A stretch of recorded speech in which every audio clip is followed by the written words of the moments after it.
Friends, welcome to cook with Vibha club. Friends, ನಾನಿವತ್ತು frozen food ಆದಂಥ McCain ಮಾಡ್ತಾ ಇದ್ದೀನಿ. ತುಂಬ ಚೆನ್ನಾಗಿರುತ್ತೆ. ಇದರಲ್ಲಿ 3 ಟೈಪ್ಸ್ ಇದೆ.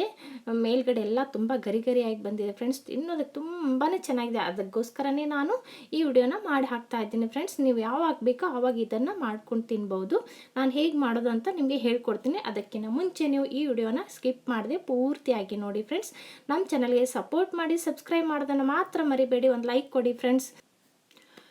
ಇದು ಫ್ರೀಝರಲ್ಲಿ ಇರುತ್ತೆ. ಮುಂಚೆ ಅದನ್ನು ತೆಗೆದು 1 ಅವರಷ್ಟು ನಾನು ಹೊರಗಡೆ ಇಡ್ತಾ ಇದ್ದೀನಿ ಫ್ರೆಂಡ್ಸ್. ಇದನ್ನು ಆಮೇಲೆ ಇದರಲ್ಲಿ ಎಷ್ಟು ಬೇಕೋ ಅಷ್ಟು ಮಾತ್ರ ಹೊರಗೆ ಇಟ್ಕೊಳ್ಳಿ. ಎಲ್ಲವನ್ನು ಹೊರಗಡೆ ಇಡಬೇಡಿ. ಆ ಥರ ಏನಾದರೂ ಇಟ್ಟರೆ ಕೆಟ್ಟು ಹೋಗುತ್ತೆ. ಫ್ರೀಝರಲ್ಲೇ ಇಡಬೇಕಿದು. ತಕ್ಷಣವೇ ತೆಗೆದುಬಿಟ್ಟು ಏರ್ ಟೈಟ್ ಕವರ್ ಅಥವಾ ಬಾಕ್ಸಲ್ಲಿ ಹಾಕಿಬಿಟ್ಟು ಫ್ರೀಝರಲ್ಲೇ ಇಟ್ಬಿಡಿ, ಚೆನ್ನಾಗಿರುತ್ತೆ.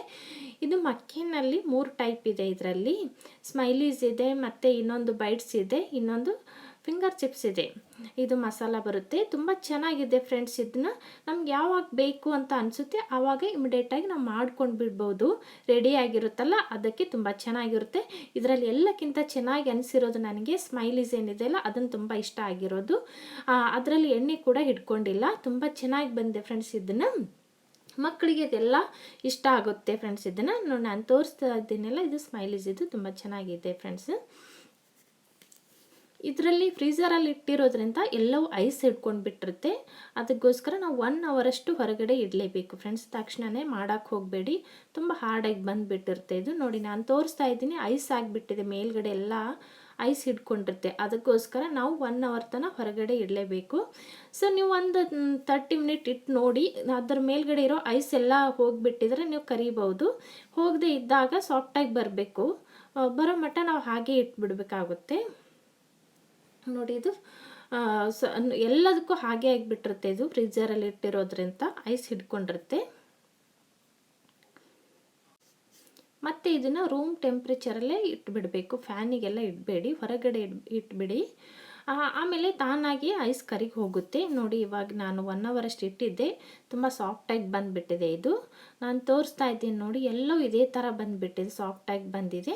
ಈ ಥರ ಬಂದಮೇಲೆ ಕರಿಯಲು ರೆಡಿ ಆಗಿರುತ್ತೆ. ಇದನ್ನು ನೋಡಿ, ಆ ಥರ ಜಾಸ್ತಿ ಒತ್ತಕ್ಕೆ ಹೋಗಬೇಡಿ, ಮುರಿದು ಹೋಗಿಬಿಡುತ್ತೆ. ಮುರಿದ್ರೆ ಮತ್ತೆ ಕರಿಯೋದಕ್ಕೆ ಚೆನ್ನಾಗಿ ಬರೋದಿಲ್ಲ. ಅದಕ್ಕೋಸ್ಕರ ಸ್ವಲ್ಪ ನಿಮಗೆ ತೋರ್ಸೋಕ್ಕೆ ಅಂತ ನಾನು ಮಾಡಿದ್ದೀನಿ. ಆಮೇಲೆ ಎಣ್ಣೆ ಕಾಯಕ್ಕಿಟ್ಟಿದ್ದೆ ನಾನು. ಎಣ್ಣೆ ಕಾದ್ಮೇಲೆ ಬಿಡಬೇಕು. ಇದನ್ನೆಲ್ಲ ನಾವು ಯಾವ ಬೇಕೋ ಅವನ್ನ ನೀವು ಮುಂಚೆ ನೋಡಿಕೊಂಡು ಹಾಕ್ಕೊಳ್ಳಿ. ನಾನು ಸ್ಮೈಲೀಸ್ ಹಾಕ್ತಾ ಇದ್ದೀನಿ ಮೊದಲಿಗೆ. ಇದನ್ನು ಗೋಲ್ಡನ್ ಕಲರ್ ಬರಬೇಕು. 3 ನಿಮಿಷ ಟೈಮ್ ಹಚ್ಚಿದರೆ 3 ನಿಮಿಷದಲ್ಲೇ ಆಗುತ್ತೆ. ಟೈಮ್ ಹಚ್ಚೋದಿಲ್ಲ ಅಂದರೆ ಗೋಲ್ಡನ್ ಕಲರ್ ಬರಬೇಕು. ಆ ಮಟ್ಟ ನಾವು ಕರಿತಾ ಇರಬೇಕು. ನೋಡಿ, ನಾನು ಹಾಕಿದ ಮೇಲೆ ಕಲರ್ ಚೇಂಜ್ ಆಯಿತು. ಆವಾಗ ನಾವು ತಿರುಗಿ ಹಾಕ್ಕೊಂಡು ಬಿಡೋಣ. ಡೀಪ್ ಫ್ರೈ ಮಾಡಬೇಕು. ಇದನ್ನು ತಿರುವಿ ಹಾಕಿದ ಮೇಲೆ ಎಲ್ಲೋ ಗೋಲ್ಡನ್ ಕಲರ್ ಬಂದುಬಿಡಬೇಕು. ತುಂಬ ಚೆನ್ನಾಗಿರುತ್ತೆ ಫ್ರೆಂಡ್ಸ್. ಒಳಗಡೆ ಲೇಯರು ಮೇಲ್ಗಡೆ ಲೇಯರ್ ಎಲ್ಲ ತುಂಬ ಕ್ರಿಸ್ಪಿಯಾಗಿ ಬಂದುಬಿಡುತ್ತೆ. ಆಮೇಲೆ ಇದು ಗುರುತಾಗದೇ ಇದ್ದರೆ ಮೇಲ್ಗಡೆ ಎಣ್ಣೆ ಎಲ್ಲ ಗುಳ್ಳಿ ಬರುತ್ತಲ್ಲ, ಆ ಬಬಲ್ಸ್ ಕಡಿಮೆ ಆಗುತ್ತಾ ಬರುತ್ತೆ. ನೋಡಿ, ಇವಾಗ ಕಡಿಮೆ ಆಗಿದೆ ಎಲ್ಲ, ತೆಗೆದುಬಿಡೋಣ. ಇದು ಕರೆಕ್ಟಾಗಿ ಬಂದಿದೆ ಫ್ರೆಂಡ್ಸ್. ಇದನ್ನು ತೆಗೆದುಬಿಡೋಣ. ಇದನ್ನು ಒಂದು ಟಿಶ್ಯೂ ಪೇಪರ್ ಹಾಕಿಬಿಟ್ಟು ಒಂದು ಪ್ಲೇಟಿಗೆ ಹಾಕ್ಕೊಳ್ಳೋಣ. ಅದೇ ಥರ ಮಿಕ್ಕಿದೆಲ್ಲವೂ ಕರೆದು ಬಿಡೋಣ. ನಾನು ಇದು ಫಿಂಗರ್ ಚಿಪ್ಸ್ ಇದೆಯಲ್ಲ ಮಸಾಲ, ಅದು ಕೂಡ ಕರಿತಾ ಇದ್ದೀನಿ. ಅದೇ ಥರನೇ ಗೋಲ್ಡನ್ ಕಲರ್ನಲ್ಲೇ ಕರಿದು ಬಿಡಬೇಕು. ಇದನ್ನು ಒಂದು ಸಲ ಹಾಕಿಬಿಟ್ಟು ಆಮೇಲೆ ತಿರುವು ಹಾಕಿಬಿಟ್ಟು ತೆಗೆದು ಬಿಡೋಣ. ಗೋಲ್ಡನ್ ಕಲರ್ ಬರಬೇಕು. ಮೇಲ್ಗಡೆ ಎಲ್ಲ ಕ್ರಿಸ್ಪಿಯಾಗಿ ಬಂದಿರುತ್ತೆ. ಇಲ್ಲ ಅಂದರೆ ನೀವು ಟೈಮ್ ಹಚ್ಕೊಂಡೇ ಮಾಡ್ಬೋದು. Same process. ಇದನ್ನು ಅದೇ ಥರನೇ ಮಾಡ್ಕೊಳ್ಳಿ. ನೋಡಿ, ಇವಾಗ ಇದಾಗಿದೆ, ತೆಗೆದು ಬಿಡೋಣ. ಅದೇ ಪ್ಲೇಟಲ್ಲಿ ಹಾಕ್ಕೊಂಡು ಬಿಡೋಣ. ಇದು ಕೂಡ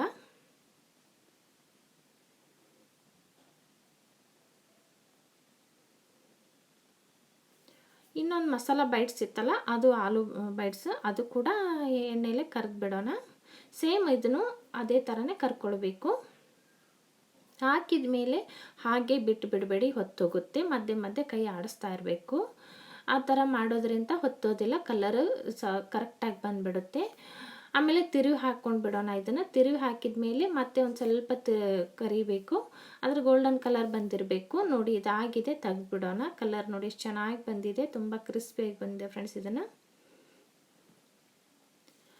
ಬೇಗ ಮಾಡ್ಕೊಂಡು ಬಿಡ್ಬೋದು ಫ್ರೆಂಡ್ಸ್. ಅಷ್ಟೇ ಚೆನ್ನಾಗಿ ಕೂಡ ಇದೆ, ಟೇಸ್ಟಿಯಾಗಿದೆ. ಅದಕ್ಕೋಸ್ಕರ ನಾನು ಈ ವಿಡಿಯೋನ ಮಾಡಿ ಹಾಕಿರೋದು ಫ್ರೆಂಡ್ಸ್. ಇದನ್ನು ಮೇಲ್ಗಡೆ ಕ್ರಿಸ್ಪಿ ಬಂದಿದೆ ಇಲ್ಲ ಅಂತ ನಾನು ನಿಮಗೆ ತೋರಿಸ್ತೀನಿ ಹೇಗೆ ಅಂತ, ಮುಂದೆ ನೋಡುವಂತ್ರಿ.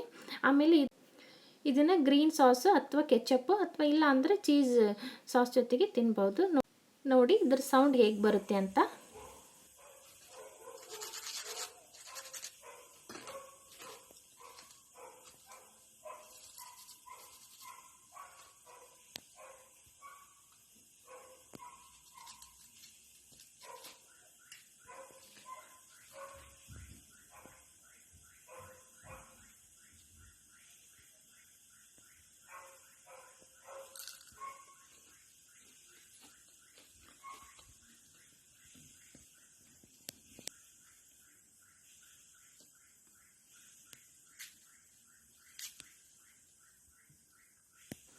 ಟೇಸ್ಟ್ ಅಂತೂ ಸೂಪರ್ ಆಗಿದೆ ಫ್ರೆಂಡ್ಸ್, ತುಂಬಾ ಚೆನ್ನಾಗಿದೆ ಫ್ರೆಂಡ್ಸ್. ಈ ವಿಡಿಯೋನ ಇಷ್ಟವಾಗಿದ್ದರೆ ಒಂದು ಲೈಕ್ ಕೊಡಿ, ನಮ್ಮ ಚಾನಲ್ಗೆ ಸಪೋರ್ಟ್ ಮಾಡಿ, ಸಬ್ಸ್ಕ್ರೈಬ್ ಮಾಡೋದನ್ನು ಮಾತ್ರ ಮರಿಬೇಡಿ ಫ್ರೆಂಡ್ಸ್. ಮತ್ತೆ ಮುಂದಿನ ವಿಡಿಯೋದಲ್ಲಿ ಸಿಗೋಣ. Bye friends.